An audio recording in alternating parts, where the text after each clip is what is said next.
চানা দিয়ে বানানো যে কোনো রেসিপি আমার ভীষণ পছন্দ, যেমন চানা মশলা, পাঠার মাংসের চর্বি দিয়ে কাবুলি চানার ঘুগনি ইত্যাদি। তেমনি আজ বানিয়েছিলাম আমি মুগ ঝোল। এর জন্য প্রথমেই একটা স্পেশাল মশলা বানাই। তার জন্য লাগছে জয়িত্রী, জায়ফল, স্টার এলাচ, গোটা গোলমরিচ, একটা বড় এলাচ, দারচিনি, লবঙ্গ, ছোট এলাচ, 1 চামচ করে গোটা ধনে, গোটা জিরে, মৌরি আর পোস্ত। সঙ্গে দেবো কিছুটা কসুরি মেথি। এটাকে ড্রাই রোস্ট করে আমি গুঁড়ো করে নেব।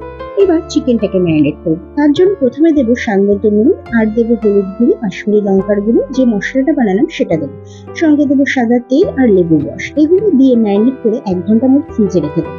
যতক্ষণ ম্যারিনেট হচ্ছে ততক্ষণ আমি আরো কিছু জিনিস গুছিয়ে নিয়েছি। এবার রান্নাটা বসিয়ে দেবো।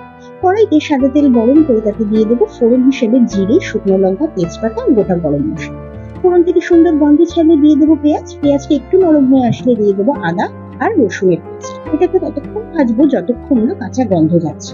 তারপরে দিয়ে দেবো ম্যারিনেট করা চিকেন গুলো। এবার সুন্দর করে কিছুক্ষণ ভাজা করে নেবো।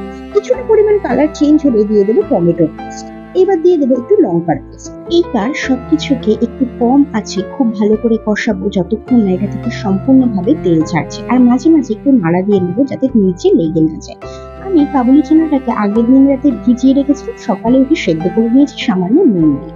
এবার দেখো সুন্দর করে মাংসটা কষে গেছে। এই সেদ্ধ করা কাবুলি চানাগুলো এর মধ্যে দিয়ে আবারও কিছুক্ষণ কষাবো। এরই মাঝে যে মশলাটা বানিয়ে রেখেছিলাম ওটাও কিছুটা পরিমাণ দিয়ে দেবো। কিন্তু চিকেনটা কষাতে কষাতেই আমার 80 to 90% মতো সেদ্ধ হয়ে গেছে।